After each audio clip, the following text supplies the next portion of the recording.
Good morning, everybody. It's so good to have all of you here with us today as we had this series today, starting off a new series this morning that I'm really excited about. So I look forward to kind of unpacking that with you here over these next few moments. I just want to welcome you. If you've not had anybody welcome you yet today, I want to say welcome to you. Glad you're with us. I'm Andy. I'm one of the guys here on staff. Would love to meet you if I don't know you and help you find your way around and all of that. And I really am excited about what's going to happen over these next few moments. Now, I'm going to take more time than normal. I want to give you kind of some warning because you're going to be tempted to lose faith in me this morning. I just want to let you know, not necessarily faith in God, but faith in me. You're going to do that because over these next few moments, I'm going to spend more time than normal introducing all of this, unpacking this, giving a lot of historical background and cultural background of what's leading up to the verses we're going to get to. And if you're a Bible nerd like me, you're going to love this. You're going to think this is the best service in the history of the world. But if not, some of you are going to think I've lost the direction. I'm not going to land the plane. I'm just circling the airport around and around trying to find a spot. And you're going to lose sight of me, and you're going to be a little bit tempted. Now, you grin like that's not true, but you will be. In just a minute, you're going to look at me like he's lost his mind. And I just want you to know ahead of time, this is coming. This does apply to you. This applies to us, I think, in significant ways. But you're going to have to give me a little more margin, a little more rope to go with this morning. And if you'll do that, if you'll trust me, I promise you I'll land the plane and we'll get home, on the runway on time, all right? So we're excited about that. Now, as I said, we're starting a new series today based on the book of Hebrews out of the Bible. So if you got your Bibles, go ahead and turn to Hebrews chapter 1. We're going to be there in just a little bit. It's going to be a while before we get to it. But Hebrews chapter 1 is where we'll be in just a moment. So go ahead and put a pin in that or a bulletin or something, and that would be great. Now, while you turn to that, let me give you a quick update on a couple of our staff things that are happening so you can honor some people with me today and just say thanks for them. Lisa Sisliga, who is in the service with us this morning, already got applause. Wow. You don't have to do that yet. Just hold on a minute. So Lisa was a nurse, trained as a nurse, was in the medical field till about a year ago and stepped out of that role to be home a little more often. And we quickly swiped her up, and she began to help us on our staff in a part-time role, getting youth events and all those things. And her work has called her back, and she kind of gave her offer she can't refuse, and she feels like God's leading her to do that. So she's stepping back into that role, and we'll be stepping off our staff. And we hate that, but it's very perfect for her, and we're great for her, and we're very honored that she gave us the year that she did. And she's still very involved in the WellSpring family. In the same way, a couple years ago, Becky Ulrich joined our staff to help us with children's ministry and began to assist us in lots of different things there. Last year, she did that part-time while she also taught 2 days a week at the academy here at WellSpring. And this year, there was an opening to take that same class 4 days instead of 2, and she's going to jump into that. And so she'll be stepping off our staff as well, and we just want to take some time today to let you know that, but also to say thanks to them. So can you join me in saying thanks to them for all that they've done and will continue to do? Really are grateful for what they do for us and just the amazing families they are and all of that. So be on the lookout, especially starting this week with the email update from WellSpring, and in the coming weeks, not only how we're going to fill those 2 roles, but some other roles that are coming. Just keep an eye out if you have interest in being part of any of that. We would love for you to see that. All right? Now, I want to set the stage for this message. I had to turn to Hebrews chapter 1. We're going to be there in just a little bit, but just hang on to it. And when you're tempted to think here in a moment that I've lost my way, just stick with me, all right? So 5 key questions I want us to answer about the book of Hebrews to lay out the groundwork for this morning. First question is, to whom was this book of the Bible written? It's really important you understand the context when you're reading a book. Well, Hebrews was written to a Jewish audience. They're Hebrews, Jewish Christians who were living in the area of Italy. Now, Hebrews starts off a different way than most books. Most Bible books, letters, start off by introducing the person, who the author was, a greeting. There's kind of some flowery language up front. Hebrews has none of that. Hebrews starts off like a rocket, just jumps into it immediately and lays out some significant truths right off the top. Then it has all of its niceties at the end of the book, so it's kind of a little different frame. Well, in the nicety part, in Hebrews chapter 13, he addresses this idea that scholars come to get the location. Hebrews 13 says, those from Italy send you their greetings. So scholars see that as he's writing to people in Italy saying, others with me who are also from your home area, they're saying hi. So I just want to greet you from them. And people believe then this was written to a Jewish audience who are Christians, but living in the area of Italy. That's important. We'll get that why in just a minute. Question number 2, who is the author? This is unusual. We don't know who the author was. The book of Hebrews doesn't have an author listed anywhere, the beginning or the end. So it's all kind of guess based on a lot of scholarship. Some have said Paul, others say Barnabas or Clement, Silas, Luke, Apollos, but honestly, we don't really know for sure. We don't know who wrote this book. Now, it's important to mention to you, there is a test that those who put the canon together centuries and centuries and centuries ago, they use, and it's called the test of apostolicity, which says that every book in the New Testament was written by an apostle or a close associate of an apostle, and all those people listed as possible authors were close associates of Paul. So there's no issues there about it being part of the Bible. We just don't know who wrote it. We just know it was either Paul or one of his close associates. Now, since I'm the one with the microphone, let me tell you who I think it was. I may be wrong. This is just my thought. I think it was the guy Apollos. Here's some things we know about the Bible and we know about Apollos that maybe go together. We know the book of Hebrews often referred to the Old Testament. Lots of references to the Old Testament throughout this book, writing to a Jewish audience, convincing them about this person of Jesus. And we know that fits Apollos. Acts chapter 18 says, "Meanwhile, a Jew named Apollos, a native of Alexandria, came to Ephesus. He was a learned man, thorough knowledge of the Scriptures. He had been instructed in the way of the Lord. He spoke with great fervor and taught about Jesus accurately. And he vigorously refuted his Jewish opponents in public debate, proving from the Scriptures, the Hebrew Old Testament Scriptures, that Jesus was the Messiah." So Apollos fits the description. He was a guy who would take the Old Testament and use it to point people to Jesus, which is what the book of Hebrews does. So that fits that. We also know that Apollos, even though most of us don't know a whole lot about him, was a revered teacher in the first century. In 1 Corinthians, Paul writes to the Corinthian church and says, you're being divided because you're picking these key teachers.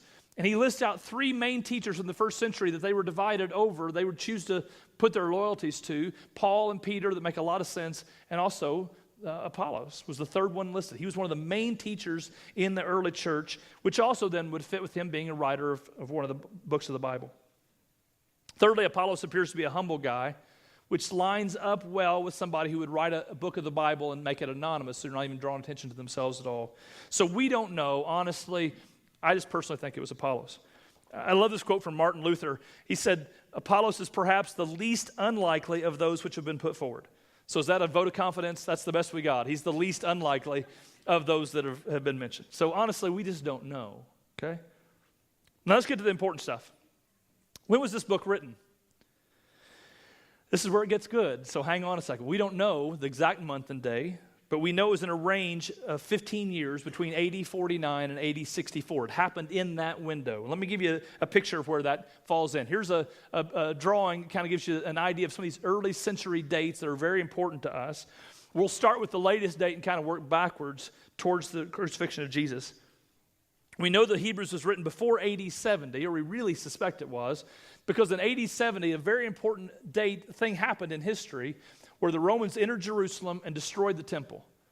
Now, if you're writing to this Hebrew audience, as whoever the writer was, describing how the old Jewish covenant has now been replaced by this new covenant of Christ, saying the temple had been destroyed would be a great illustration. I mean, that's a home run illustration if you're ever looking for one. Not a single peep of that throughout the book of Hebrews. So most scholars say it had to have been written before AD 70, or they would have used that as a great example. Because that was a major theme in the Bible, in that book of the Bible. Scholars also believe it occurred before AD 64 because of Hebrews chapter 12. Hebrews 12 says, "In your struggle against sin, you have not yet resisted to the point of shedding your blood." So he's writing to this Jewish audience in Italy saying, you've not been killed for your faith yet. And they began to be killed for their faith in AD 64. So most scholars believe this was written before AD 64. Historically, let me give you a picture. In July of not 1964, I don't know about July of 1964. In July of 64, most of the city of Rome burned down to the ground. And the source was never determined why it happened, but many people in the city and other historians think that Nero, the emperor, was the one who burned it down, that he was messing around with some things, wanted to watch the fire, wanted to see the chaos. He was kind of a self-absorbed dude. So he burned the city and ended up catching fire, and about 3/4 of the city was burned down. Well, people were enraged and began to point their finger to Nero to say he was the guy who burned it down. So their homes were destroyed, their businesses were destroyed, their way of life was destroyed, and Nero was the cause. So they began to point their finger at Nero, and public anger began to boil over. And so he had to turn the attention off of him. And so he said, the Christians, they're the ones who did it. They're the ones who burned Rome. I'll pay them back for you. I'll get even with them for you. And he began to persecute viciously the Christians because he accused them of being the ones who burned the city. And he not just got them for burning the city, he persecuted them for being Christian. It all started intensely in AD 64. So when Hebrews 12 says, you've not yet resisted to the point of shedding blood, it must have happened before 64 because they did that in 64.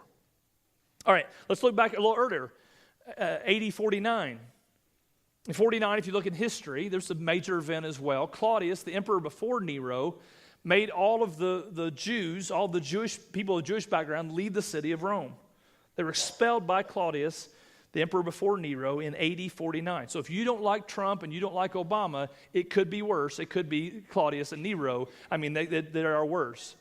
It was a little funnier than that, for heaven's sakes. If you don't, let me try that again, because see, I think you've lost me. If you don't like Trump or Nero, it could be worse. All right, good. All right, so Scripture records this event as well. Acts chapter 18 says, Paul met a Jew named Aquila, a native of Pontus, who had recently come from Italy with his wife Priscilla because Claudius had ordered all Jews to leave Rome.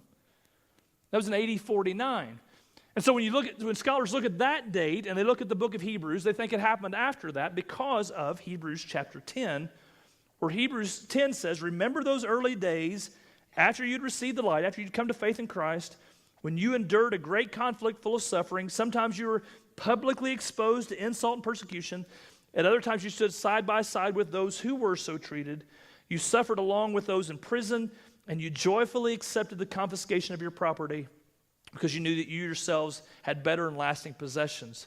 You joyfully accepted the confiscation of your property. So what their scholars believe is he's writing to this group who Claudius came in and said, I'm taking your home, I'm taking your business, you got to leave. And he says, remember when that happened back in those early days? So stick with this. Now he's referring that back. So that means if that happened after 49 but before 64, that means the book of Hebrews was written in this 15-year window. And this is important. And not just in that 15-year window, but probably written towards the end of that 15-year window. Because he said, remember those early days, kind of referring back to a past event about when the confiscation happened in 49. So this is probably right before AD 64, right before Nero snapped and began to kill the Christians. Now, whether the writer of Hebrews knew that or not, we don't know. The recipients didn't know that. They didn't know they were right on the verge of some major change. God knew it, but they didn't know it. And God was sending them a message right before this major thing happened to encourage them, right to help them out. Now, if I lost you, this is key because this is not Bible trivia. God is addressing these people right before AD 64, right before it gets ugly, saying, you've got to hang on to your faith. Because God knew Nero's persecution would be terrible.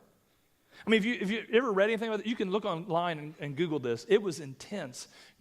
Sometimes Nero would crucify Christians as a way of mocking them for following this convicted criminal in Jesus. So he'd publicly crucify them, let their body hang there for days as a way of mocking them for their faith. Other times they would butcher an animal and take the skins, bloody skins off the animal, throw it on tops of Christians, send them out into the arena to let wild animals maul them because they smelled the scent of these animals. And they would do it for sport. They would bring in crowds of people to watch these Christians get killed. Other times, I think maybe this is the worst one, they'd cover them with pitch and they'd put them on these stands at night in their garden parties, and they would light them on fire to be torches to light up the area. Now, can you picture being a high society Roman, and you're walking through this garden, this beautiful landscape garden, to celebrate with your friends being a Roman, and you look up on the stands and you realize the torches aren't torches, they're people, and you get real clear messages. This is what it means to defy the emperor. This is what it means to be on the wrong side of his wrath. You better be in line. You better put him first, because if you don't, you might be on the stand lighting the garden party. There was a Roman senator, Tacitus, who was a little boy when all this started. And we have his writings, and he wrote later on as a historian about this time in history in Rome. He says, therefore, to stop the rumor that Nero had set fire to Rome, Nero falsely charged with guilt and punished with the most fearful tortures the persons commonly called Christians, who were generally hated for their enormities. So Nero blamed them, and Tacitus saw this as a historian. He blamed them because they were an easy target, because sometimes people hated them because they were so adamant about their faith. He goes on to say, Christus, talking about Jesus, the founder of that name, was put to death as a criminal by Pontius Pilate, procurator of Judea, in the region of Tiberias. But the pernicious superstition, that's why he's calling Christianity, the pernicious superstition, repressed for a time, broke out yet again, not only through Judea, where the mischief originated, I love that, but through the city of Rome also. So he's saying how the faith started in Judea at Jesus' death, and then it started there, grew there, and now it's even in Rome, this mischief, this superstition, it continues in Rome. He goes on to say, accordingly, first those were arrested who confessed they were Christians. Next, on their information, because of persecution, a vast multitude were convicted, not so much of the charge of burning the city as of hating the human race. Now, this is not Bible quotes. This is from outside history books, writing about this period when Nero was so dreadfully violent against Christians. And the book of Hebrews was written to this group right before all this would happen to tell them to hang on to their faith. I thought it was interesting. They AD 64. They were vilified in the public square, not for believing certain things or doing certain things, but for being hateful people. You know, so much is similar today in I think the attacks against Christians. Now, the Romans had a policy at the time, and this is really important for us to understand. The Romans had a policy at the time called religio licita. It was a Latin phrase, religio licita. It literally meant licensed religion, legal religion. And if you were part of a religio licita, you were free to worship. Rome didn't have a lot of religious qualms. They were kind of a polytheistic people. So whatever you believed is fine. Just worship however you want to worship. Just don't worship in a way that's not licensed by the government. So if you were not part of a religio licita, you were considered part of a religio illicita, illicit, illegal, unlicensed religion. And you were not permitted to worship. And because Rome had a heavy thumb on the people, if you're part of this unlicensed religion, it was punishable by death. Here's where it gets really interesting. Judaism, at the time of Nero, was a religio licita. It's completely legal. You could be Jewish, you could worship in Jewish synagogues, you could do all the Jewish things, completely approved. But Christianity was not. It was illicit, it was illicit, it was illegal to be a Christian. So when Nero's persecution started among these Jewish Christians, they faced a really extreme temptation. They could say, you know what, if we just kind of shrunk back a little bit, stopped talking about this Jesus business, and just went back to our Jewish roots, we'd be fine. Nero would support us. He'd leave us alone. But if we continue to say Jesus and push Jesus and talk about Jesus, we risk not only losing our homes and our businesses, our way of life, we also risk losing our life, our children's lives, our families' lives in these very violent, vile ways. So a significant temptation. And so the book of Hebrews was written to this exact group right before the temptation was going to hit, saying this is coming, and when it comes, you've got to hang on to faith in Christ because he's worth it. So why was it written? Why was this book written? Well, it was really more of a sermon than it was a letter. In fact, in Hebrews 13, it says, brothers and sisters, I urge you to bear with my word of exhortation. The word exhortation is a sermon. He's saying, I encourage you to bear with my sermon here. He was challenging them, Jewish Christians, not to shrink back from their allegiance to Jesus and simply be religious people, good Jewish people. In fact, look at Hebrews chapter 10. It says, my righteous one will live by faith, and I take no pleasure, God says, in those who shrink back. But we do not belong to those who shrink back and are destroyed, but to those who have faith and are saved. God's saying, don't be the ones who shrink back, as tempting as that's going to be. When you're seeing your property taken and your lives taken and your children's lives taken and your family put in danger, and you're tempted, so tempted, it's hard to imagine how tempted, to say, you know what, I'm going to keep being religious. I'm going to keep being faithful to my roots. I'm just going to drop the Jesus business and stick with the Jewish part, and then it'll all be good. He says, don't shrink back. Don't do it. Don't allow yourself to go to that place. So why was this exhortation given? It was given to remind them that Jesus is worth the cost, that Jesus is greater than anything they might have to sacrifice. Jesus is greater than everything they might have to suffer.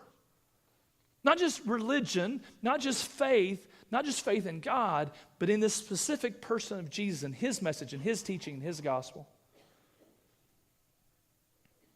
So why is this important for us? I mean, that's the real question, right? Why is this important for us? Why is this included for us to see and not just for that specific people at that specific time? Well, I think so many things have not changed.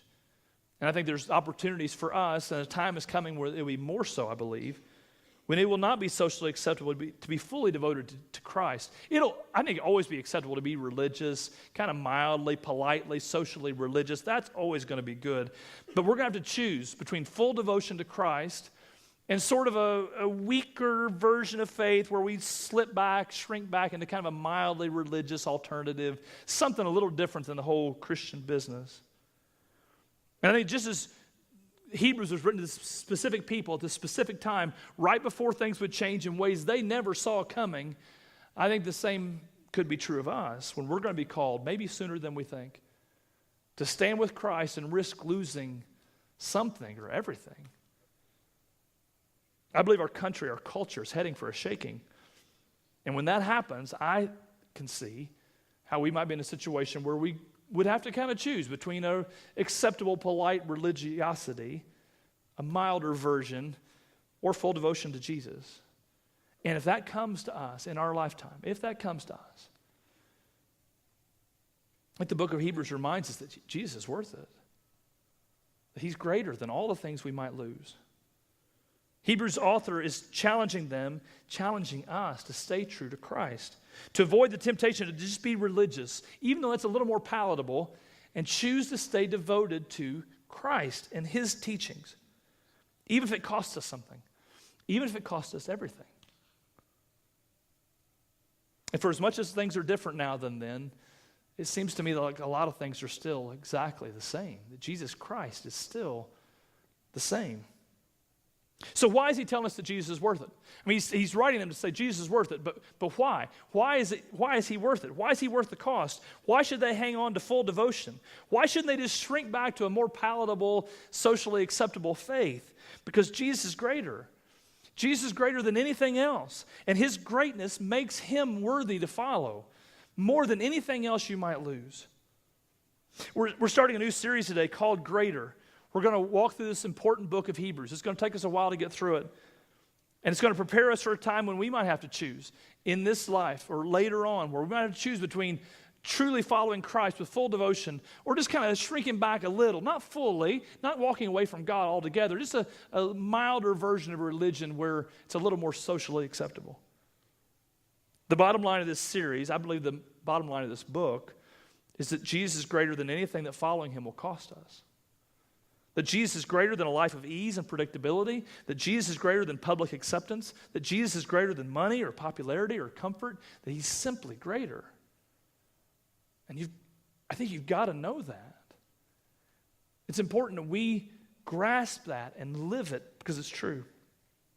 Now, I had you turn to Hebrews 1 a minute ago, and you thought I'd forgotten. I had you turn to Hebrews 1 a minute ago. Grab that out, if you will, because I want you to see how he starts this book. He doesn't start at kind of a mild, let's give you some niceties here. He starts off like a shot in Hebrews 1:1, where he says, in the past, previous versions of faith, God spoke to our ancestors through the prophets at many times and in various ways. But in these last days, he has spoken to us by his Son, whom he appointed heir of all things, and through whom also he made the universe. The Son is the radiance of God's glory, the exact representation of his being, sustaining all things by his powerful word. And after Jesus had provided purification for sins, he sat down at the right hand of the Majesty in heaven. So Jesus became as much superior to the angels as the name he has inherited is superior to theirs. I jotted down, I think, 10 things that he's telling us there. We won't take much time to go through this, but you can look at these later.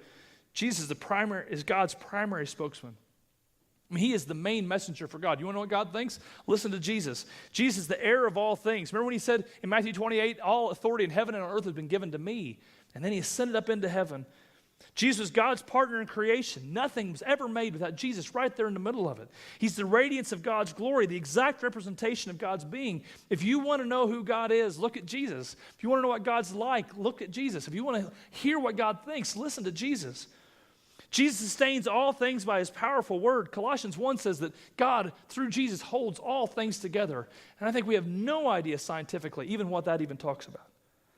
Number 7, Jesus provides purification for sins. You don't ever have to earn that. You don't ever have to make that right. Jesus has paid everything that's required to bring you back to God. Jesus sat down at the right hand of God's throne in heaven, and he's greater than all the angels. He's above all. His name is above everything. Jesus is simply greater. And he is greater than anything you'll have to give up to follow him. He's greater than a life of ease. He's greater than a life of predictability. He's greater than public acceptance or money or popularity or comfort. Jesus is simply greater. Let me wrap this up by giving you a couple verses from this powerful book. It's kind of a preview for what we're going to get to over the next few weeks. Hebrews chapter 7 says, because of this oath, Jesus is the one who guarantees this better covenant with God. A life with God through his son Jesus is simply better than stale religion. He doesn't want you to shrink back to some lesser version, not just because it's not popular for him. It's not best for you. It's just better. Knowing God is far superior than knowing about God. And we at WellSpring, we want you to know God. It's possible to know him through Jesus' death and resurrection. And we want to help you with that. So if you don't know God and you've been content with some sort of stale religion, we want you to know him. It's better. He's better. Hebrews chapter 8 says, but now Jesus, our high priest, has been given a ministry that's far superior to the old priesthood, for he is the one who mediates for us a far better covenant with God based on better promises. Jesus is just better. He's upgraded everything for us. He's greater than our fears. He's greater than our weaknesses. He's greater than our doubts or failures or sin. I mean, small faith in a great God is far better than great faith in a small God. And you have a great God in Jesus. And you can take the little bit of mustard seed size faith that you have and cling to him, and he's going to see you through because he is greater, even if you don't feel that way. Hebrews chapter 6 says, therefore, we who have fled to him for refuge can have great confidence as we hold on to the hope that lies before us. This hope is a strong and trustworthy anchor for our souls. I mean, when you understand the background, isn't that a cool picture? They've got pressure on every side, and they fled away from all of that to have refuge in God, in Christ. And they said, when we've done that, we have found him to be faithful, an anchor for our souls. If your soul feels a little disrupted today, if you have a lack of peace today, if you don't have certainty today, Jesus will provide you an anchor for your soul, come what may. And when all hell is breaking loose on the outside, you can be at peace on the inside because of him, because he is just greater. You know, these are uncertain times we live in, and we don't know what lies just ahead. I would guess if you went to the Jewish Christians in AD 63 when they received this letter or whatever year it was, I don't think they realized that next year Nero's going to go crazy. They didn't know what was coming, and we don't know what lies ahead. And I want to invite you to see this book as a warning from God, an exhortation, a sermon, if you will, to cling to God with full devotion, not just to religion, but to Christ, his ministry, and his teaching, and his gospel, because Jesus is worth it. So many of us in America, we have the luxury to do this, can hold on to faith with one hand while we hold on to everything else with the other. We can hold on to our fears and our doubts. We can hold on to our objections. We can hold on to a little bit of the world. We can hold on to all kinds of things with one hand while we hold on to Jesus with the other.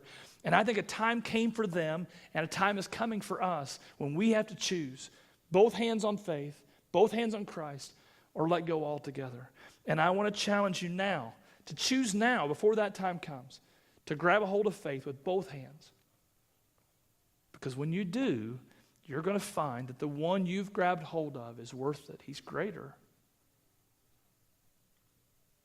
He's greater. Would you bow your heads and let me pray for you, with you. God, I want to ask just now that you would prepare our hearts for whatever's coming. We don't know what comes in this world. Uncertainty is the norm. And so, God, I pray just as you bolstered those dear believers in that first century, right before everything changed in the world, in ways I'm sure they never even knew was coming. God, I pray that you would prepare us for whatever lies ahead in our life. Whether that's something on a grander cultural scale or whether that's just in our own life. When we have the opportunity to hold on to you with both hands or to shrink back to something a little more palatable, may we be ready to pay whatever cost, to pray through whatever objection or battle we face, and cling to you with everything that we have. God, if there's anything that any of us have today firmly in our other hand, anything that's keeping us from clinging to you, anything that's an anchor for us in ways that only you were designed to be, would you help us to release our hand today on it so we can hold on to you with everything that we've got to endure whatever shaking our life may bring. Church, I want to ask that you'd take this moment and just allow God to search you and examine you. If there's anything that you're clinging to with one or even both hands that's keeping you from grabbing hold of Christ, keeping you from leaning on Him, declaring Him, having faith and trust in Him, that you would offer that up, that He would examine that with you and show you that Jesus is greater, that Jesus is worth letting go of the one to cling to the other. Take a moment to pray, and then I'll pray for us as well.